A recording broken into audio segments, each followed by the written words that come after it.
a pleasure. It's always a pleasure to be here on Civic Band. And the last time we had this particular guest, we had a good laugh, and then we learned some important things about financing climate change in Nigeria. So yes, if you listened to our pioneering episode of Civic Band, you would have taken a guess at who we have on the show. But before that, my name is Nancy Odubego. It's always a pleasure.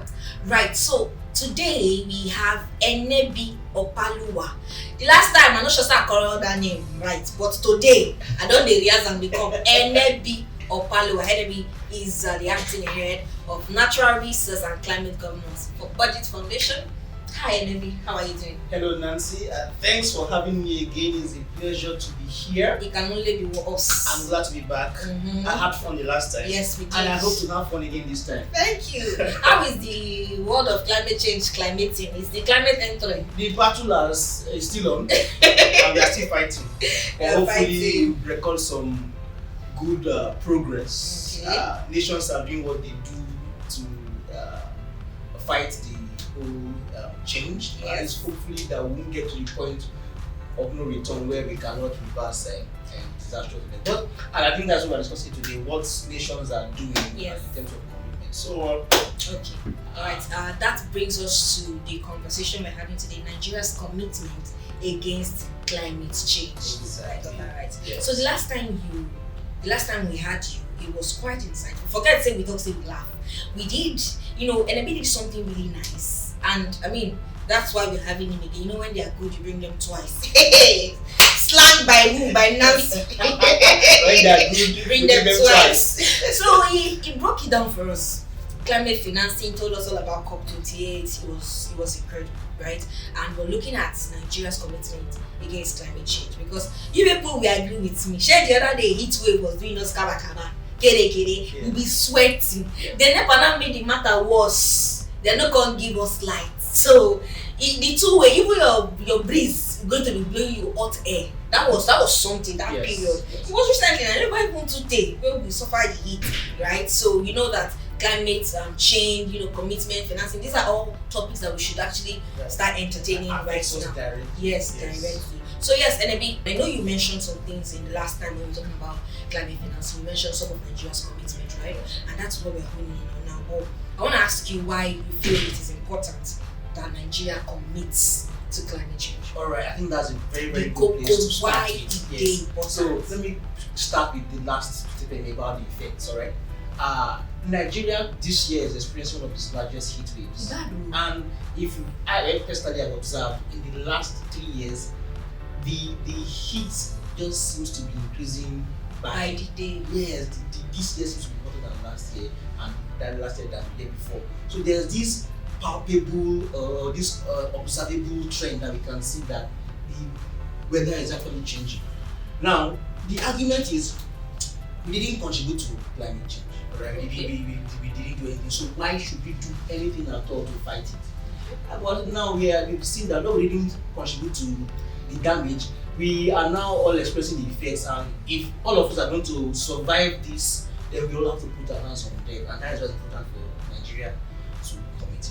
A little backstory there. So, right, so because I was about to ask you, you said we didn't commit, we didn't contribute to climate change, but we shall contribute. yes, okay, we contribute a little in our own small way. Yes, the damage that the world is experiencing today, we didn't do much. It's not like it's Nigeria that causes. Yes, Nigeria and many developing countries, right? If we measure the entire contribution of the entire continent of Africa, Sorry, did you press recording?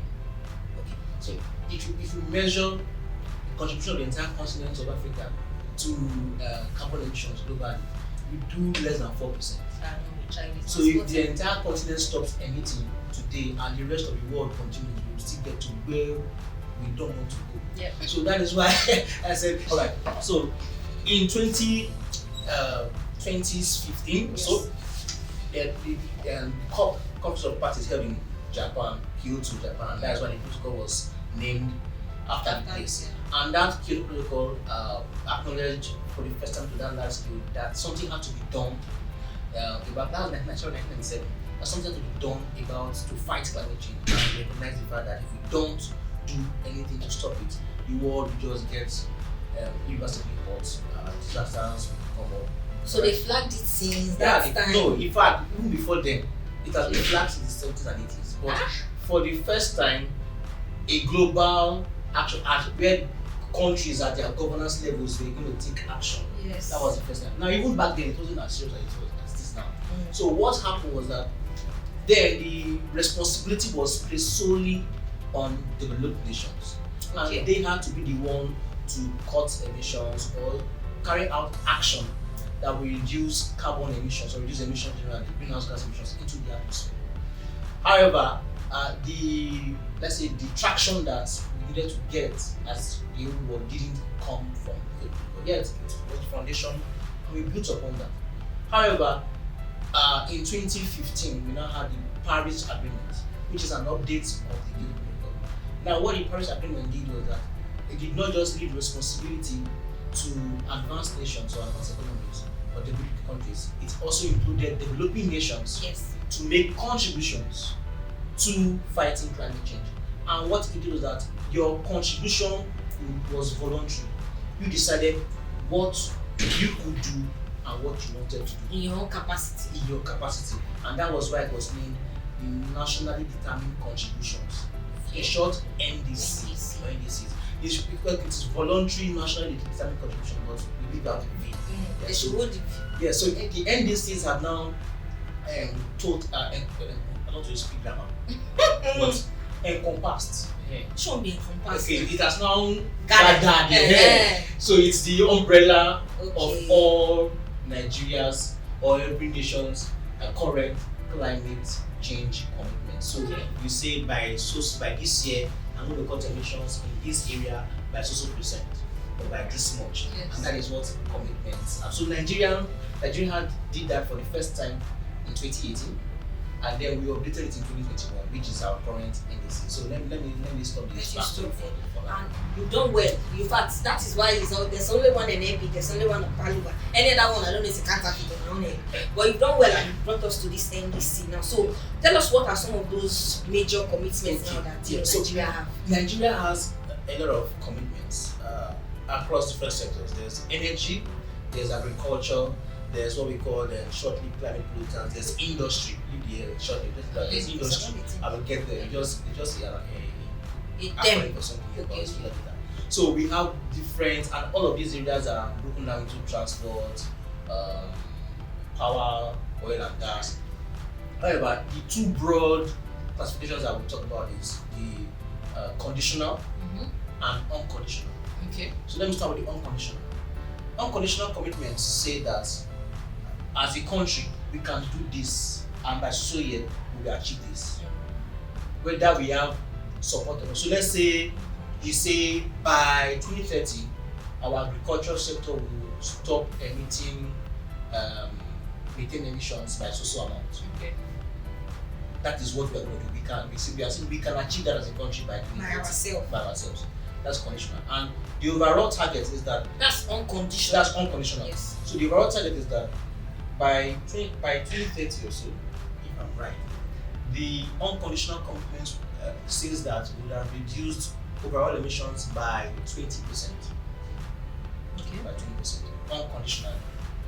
But conditional now says if we have assistance, based on the condition of assistance, we can now do better.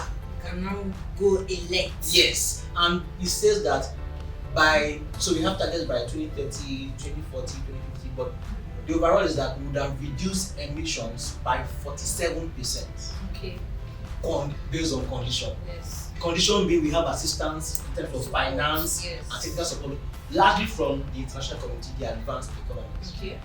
Now all of this are now broken down into different areas such as power, agriculture, transport, oil and gas. Yes. Okay, so the 40-something% now they now share to different sectors to contribute. Yes, so we cut emissions by this, cut emissions by this. So if you see some sectors will say we are reducing by 60%, some by 10%. The emissions, the type of emissions matter. There's carbon emission and methane emissions. Methane is a gas. Okay. A carbon, a CO2. Because not be like salmon. Yeah, that's that. Still need to break it So down. methane is a gas, alright, and some of these are broken down into different areas. So, for example, when we say methane emissions, overall we are going to reduce methane emissions by methane emissions from the oil and gas sector by 60% by 2030. That is one target. The other, I think in the agricultural sector is 10% by 2030. So by the time you aggregate all of those emissions, both voluntary, both conditional and unconditional, is 47% right by the target here. But we have just targets. So a few of them, let me just a few specifics. And I think specific commitments, yes, right? Yeah, and I will start with our gas flaring, which is I like to start with that because I think it's achievable, and we already have things in place to reduce gas flaring by 2030. All right, gas flaring says we have zero gas flaring by 2030. No, we get gas flaring at all. No gas flaring at all. No gas flaring at all by 2030. But that is under conditional. If they support us. But if they don't support us, gas will flare on. Possibly, but you see, that how doesn't have a metric under the unconditional. But I think Nigeria is well positioned to achieve that with or without support because we have the Nigerian gas commercialization program. Is a new program, like a framework that allows investors to invest in the gas industry and all this gas we are flaring, capture it and sell it. So when you say gas flaring, is gas from oil production or gas production. So when you produce oil, part of what comes out is gas. Yes. And you don't just release the gas like that. It is flared, it is burned into the atmosphere. So all of that gas is actually wasting its source of income and it's causing environmental issues in those emissions. So because of that, a lot of countries have moved away from that, and Nigeria is beginning to move. Yeah. So we are targeting 2030. It's not the first time we've had several targets. I think our last target was 2020, but now we've targeted 2030, and I think if we are serious, hopefully, yes, and we have things in place that we have, like I said, a commercial program where companies are trying to invest or they are showing interest. I think as towards the end of last year, the licensing round was concluded for companies that showed interest, and hopefully from this year should start programs. We already have companies who are taking gas from these sites to a certain degree and now commercializing them. Right, so that is a step that can be achieved. Then we have the reduction of fugitive methane emissions. The word fugitive means someone that ran away. Illegal, a criminal that is running away is a fugitive. So they escape from prison. So fugitive methane emissions are the ones that they are illegal. Okay, it's all bad, but the ones that is uncontrolled. Yes. It did not say the system did not say you leak. So maybe because of the storage system, the piping, a few of those are leaking ahead. Yes. Those are fugitive methane emissions. And methane is a dangerous gas. It contributes even worse than carbon emissions. So we are saying that by 2030 we will reduce that by 60%. And there are things in place already. That there's the methane emission reduction guidelines that have been released by the federal government and have been given to companies to report on their methane emissions reduction, the plans they have going forward on how they're going to reduce emissions generally. So I think if implemented and enforced, we are poised to achieve some good. Yes. Yeah. And then we have the elimination of diesel and gasoline generators by 2030. I don't know if we can achieve that. They are saying we will not use, I better pass my neighbor again. No diesel, mechano, we will not use it to generate electricity again by 2030. I don't know if that. About 6 years, next 6 years, I am skeptical. Like plus two. Because this is what we never do now. Just to put it in perspective, we had a target of 10 gigawatts of operational power by 2020 under the ERGP. We've had previous projects that said that by now Nigeria will be a net exporter of petrol. So, of petroleum. So I think that is a long shot. I don't know if we can achieve that. And then we say we have 30% of on-grid electricity from renewable energy. So we add solar, wind, and hydro. And use it before. Yes, by 2030, possibly, because right now hydropower accounts for somewhere between 15 and 20% of When you say hydropower, what does the hydropower now? generating power from water, dam. Okay. Kainji Dam, Shiro Dam, Buga is dams. So we already having about 15% of installed, as in all the installed capacity of all our power plants are Put together, yeah. is hydro. In fact, Nigeria started with hydro before we included gas and electricity. So if they add, I don't know if solar can make the difference or they add more hydro. Yeah. There are plans to add more hydro, but given the time span, that might be a long shot as well. Then reducing grid control and distribution losses, probably with the government's deal with Siemens now, perhaps we will achieve some considerable progress in that area. And then we say that 14% of the population using gas to cook. Yes, I remember. Yes, I don't know how we are going to achieve that. Right now, we are not. I'm not sure we are even to 10%. Okay. Yes, and trying to encourage a lot of people to take a lot of policies, and the current price of gas is not really doing. So the doctor said it will come down one time. Yes, so there are a lot of factors that contribute to the pricing, some of which are not within our control as a country. Yes. So that's why. And then we say, and these are all conditional. Okay. These are all, if we have support. We will achieve all of these. Yes. And then we say 100,000 electric buses by 100,000 buses by 2030. So what of the ones that without their help we can achieve? Yeah, so we now have climate smart agriculture. Climate what? Climate smart agriculture. You see the way you are puzzled. I also have that puzzle because climate smart agriculture. Yeah, so what will we do differently? So I think it's in using IT and AI to do agriculture and make it more efficient, responsive to climate. Basically, there are some practices in agriculture that contributes to methane emissions, livestock rearing, some based on the prices that in the livestock industry that contribute to methane emissions. So they are going to be much more efficient and effective about these processes. What other ones? We hope so. We hope so. And then we are saying, and now another challenge is that some of these commitments are not measurable. You can't say, okay, like climate smart agriculture, what is the metric to it? What is it? Yeah, I know what it says, but how do you know if you are making progress in that aspect? That's true. These are some things that are issues with the policy, but overall we have this to talk about. Then we say 50% of cultivated land adopts intermittent irrigation. Let's just leave that one. Let's leave that one. Alright. Then we say circular economy. We are going to adapt to circular economy to tackle emissions from waste. That is, circular economy is the grammar for recycling. So the circular economy says the waste of one process is used as input for the next process.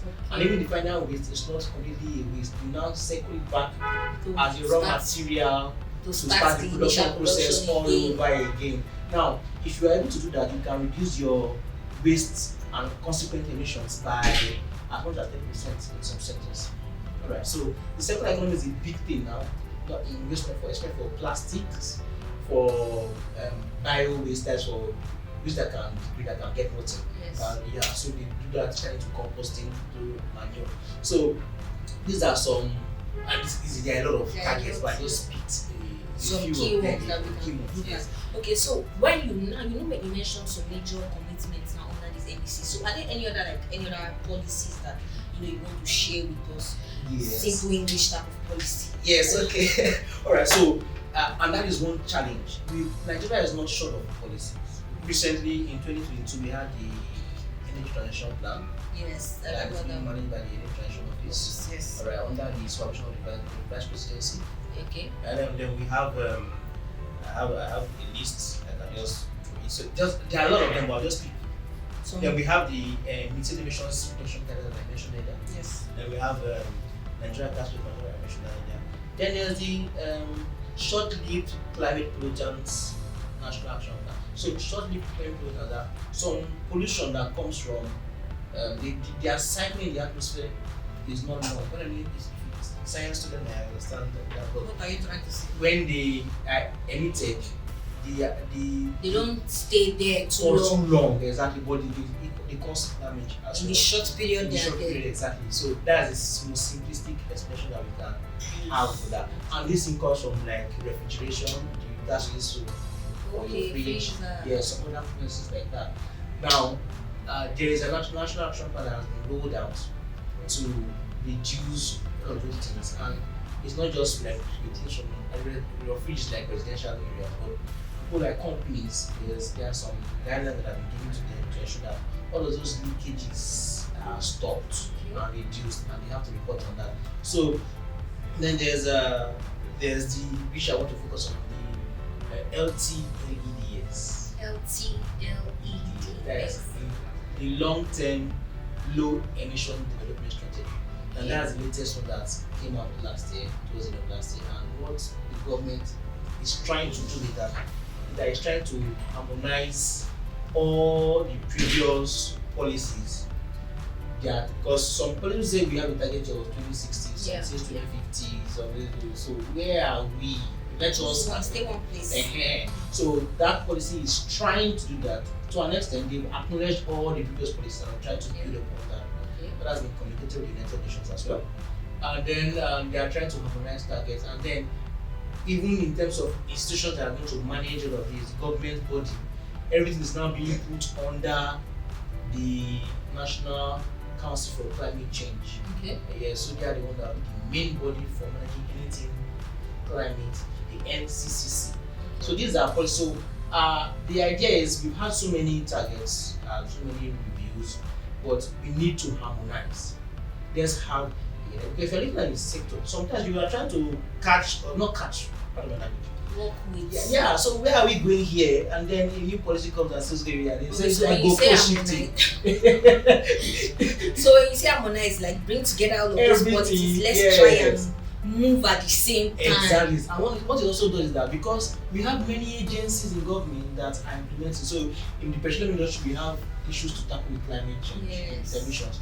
The agriculture, we have the environment. So we need to have a harmonized system. Okay, what are you doing in this industry, in this sector? How are you doing that? What is your timeline? That needs to be done. I would say it's serious work. It's serious work. I commend in quotes the government for making the attempt. It recognizes the fact that okay, there is a problem and we need to correct it. Yes, but there's still a lot of work. Yes, a step and a lot of work. Even with these new policies now, there are still some issues regarding how it aligns with previous policies, but I think it's a step. It's just that we just have to find a way to communicate these steps about people. Clearly. So now, one thing I noticed about this climate change and people sector is you people speak a lot of English. LTW, WSB, there's parking sign. So you've explained everything was the commitment, the policy, there are a lot. So making commitments now is one thing, but there's what they call doings. Exactly. Doings is another thing. Now, as we wind down on the conversation, how can we, as Nigeria or we as a country, Nigeria, ensure that we abide by our own commitments? So, but they no force us. Now let me start with that. The thing is that when you make commitments, especially as a developing nation, you open yourself to some opportunities. Okay. Now the opportunities are you are eligible for some financing packages. So perhaps that is one reason developing nations tend to be very ambitious in their climate targets. Maybe they want to improve. You know, from the guy's perspective, those days, I'm married now, thank God. But those days, you see a babe. Yes. You want to impress. You get there. I'll be buying 10 moto. In fact, you might borrow your friend's shirt. Yes. You understand? Exactly. Many black eyes. So you tend to overpromise. Okay. You're in a whole new mood. I didn't do that. Not so. But I knew my friends like. So you did that. You are doing well. Thank you. So it's something like that. You are trying to toast a babe, right? So imagine Nigeria as the guy and then the international community as the babe, and you are trying to impress. Okay. And you feel okay if I don't put a particular front, she no agree for me. And they will know. Mm-hmm. Okay, they're not Or sure. if I don't put the pot and invite her to my birthday party, she will not come. If they don't feel I'm worth it, they won't even bring me to the table. Exactly. You understand? So, in a sense. So we now do a shade. Sometimes. Then you can call it that a shade. Yes, and I think it is quite obvious that even while making these commitments, policymakers know that it's probably not achievable. But one thing that is smart, I like how the NDCs have now put most of this under the conditional targets. We give support. Give you support. So because I noticed that Nigeria targeting unconditional, it's not really. It's not giving. The thing is climbing. But the other one was that. If I send them you open the full document now, you are looking at the unconditional. You know when you are doing algebra and the explanation of algebra. You are leaving the math one to solve and be telling you the explanation. Exactly. That's just it. In fact, right now we are tracking how far we've gone in the previous commitment. Yes, and it's proving difficult to measure. Because it's not really measuring. Yes. Unlike that one, you have a 20-30. You have a 60%. Imagine when you say you stop reduce afforestation. You make sure that you discourage afforestation. You discourage deforestation. Yes. In a sense. You plant trees. Yes. Fine, but there are a lot of things that goes into that issue. In fact, maybe there will just be a session on nature focused climate action. They not count whether they have that forests or the number of exactly. timber Even measuring the emissions from the agricultural sector is a big problem. The way we are in emissions right now, we don't completely know. Yes. So where are you starting from? Where are you going to? So these are some almost using where I was. Yes. So how do we now ensure that the commitment will don't took our hands? Exactly. Like I said, so there's benefits. There are benefits. If you commit to certain things, you are eligible for financing, for funding. But this is funding that has to be channeled to climate-related projects. Yes. It has to be channeled to climate-focused projects. Yes, and I remember the episode that we had. You mentioned that. So if they give you that money, you must use it for climate change. Yes. Climate change projects. Yes, and that is the issue. Not say you're borrowing it to another team. You can use it to pay salary. You can't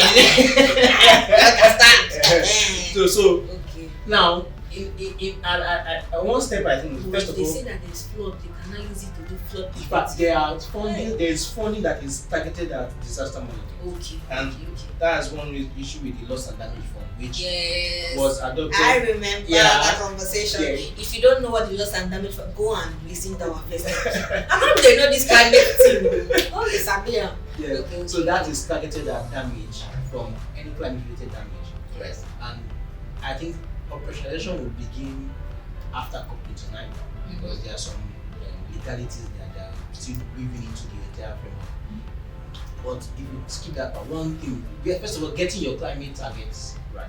Yeah. So don't just do practical. Yes. Realistic. That is one step. I don't know how developing countries, not just Nigeria anymore, but let's look pragmatic. Let's see what we can do so that you don't get caught with your pants down the boat. Yes, that's true. That's one. And then great accountability. This is something that bodies is not very big on. And it has to do with give the ground. It's just accountability in climate projects. When you say this amount of money has been released for this climate projects, yes. right? And this amount of money has been spent. Yes. Hope it was really spent for that, and there weren't any leakages with funds. So, right? You say you built a off-grid system in a particular place, and you spent, let's say, $100,000, for example, or let's say $1 million on an off-grid solar project. What is the efficacy of that? Hope the products are of good quality. How many years do they last after those projects? Yes. And are they achieving the purpose for which they were designed for? Exactly. In fact, did you actually need a solar mini grid system in that community in the first place? One thing that is notorious in our project is solar street light. solar street light, The solar street the light, number of solar street lights we get for solar street Nigeria, light. In forget our it. budget, everybody, even the Yeah. even departments that are not in the business of, Everybody they are also doing solar everybody street technically light. knows how to Yeah, install so- solar street lights. is that what we are using our climate funding for?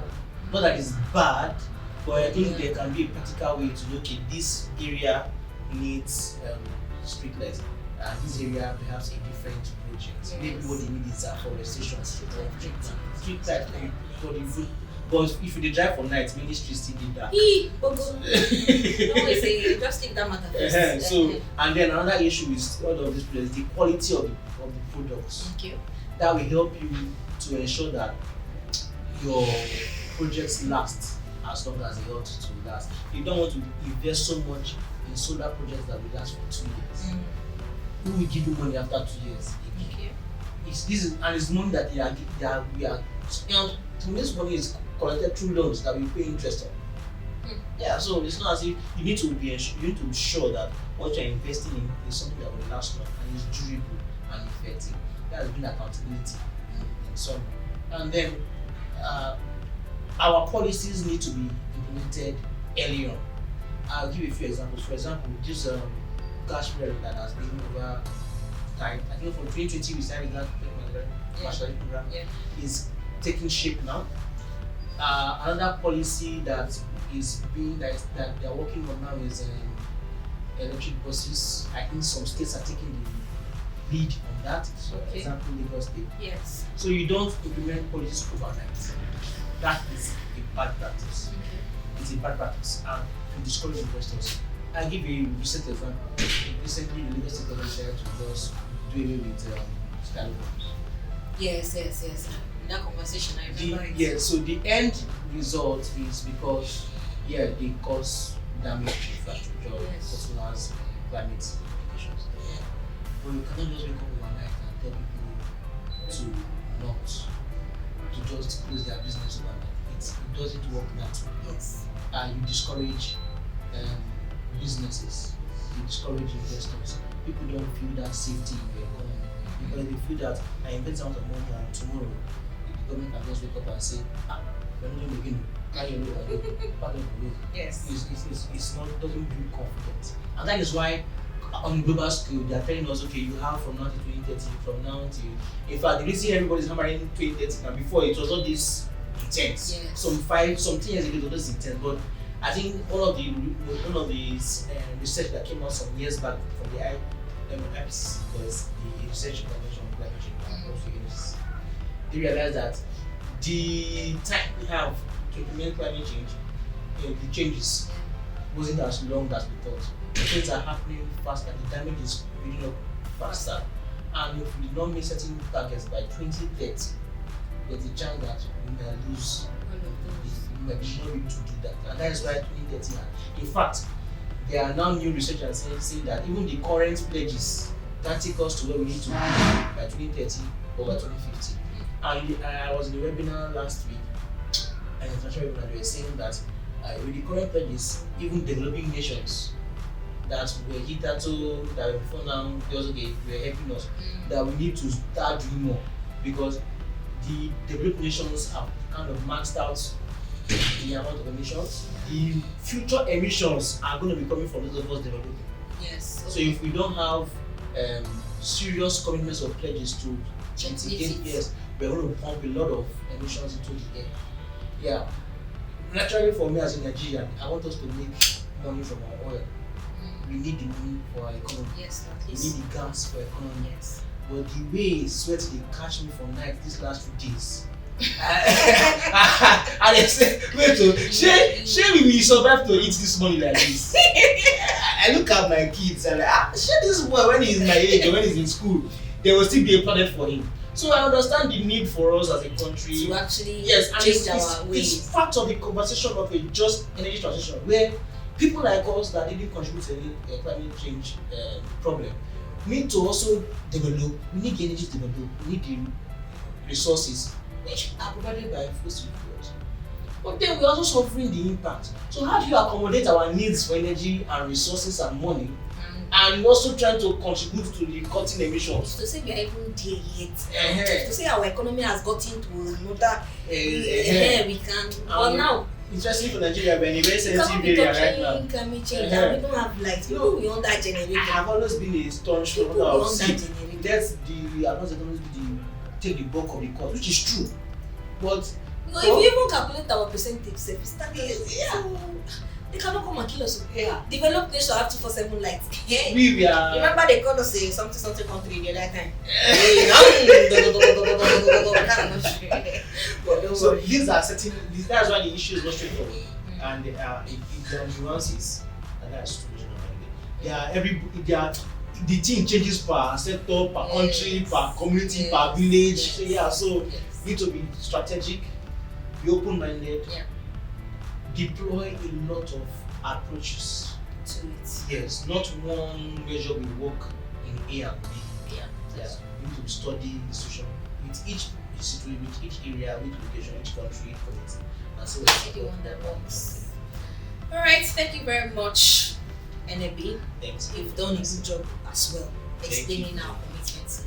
It's a lot of commitments, but we'll get there. Yeah. We are optimistic. Yes. Nigeria will get there. Yes. Don't worry. You've said a lot. So just give us one sentence. How will I put it? Ginger.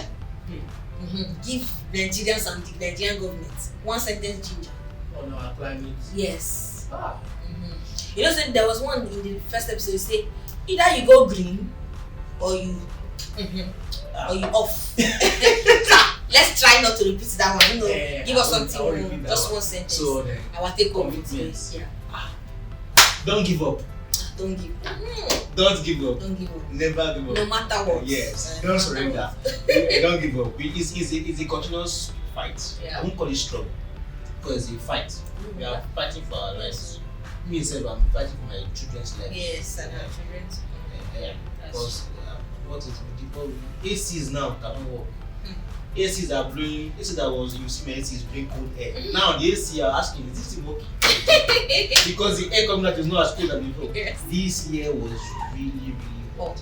And not just Nigeria. I heard the last winter wasn't as cold as previous years, which was a sign that it's going to be hotter.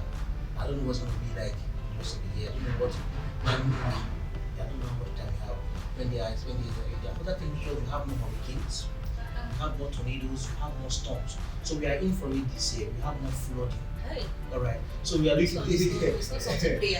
Exactly. So I don't know how the rest of the game will unfold. We are entering the rainy season very soon. We're going to have rains, wind, storms. For coastal cities, they need to watch for people around the river areas. Countries that are in these areas that are seriously affected by weather events, need to watch out for. This year might be more dramatic than previous years. And these are nations that, if you look at their emissions, island nations, the Bahamas, the vacation locations, these are people that, if you look at their carbon footprint, is small. But they are suffering these things. So you need to, so that's why everybody needs to come together. Our entire future is collective in this matter. We need to contribute. So don't give up. Don't give up. Don't give up, ladies and gentlemen. Please do not give up. In your own quarter, contribute. Like me now, contribute. If never let me, then give me light. If they let me, then give me light. I will still contribute. How? Don't ask me. Alright, we've had an interesting conversation. Thank you so much for staying with us. And don't forget to turn on that notification. It's Civic Band, right? And on Twitter, Facebook, Instagram, we're there at BudgetNG.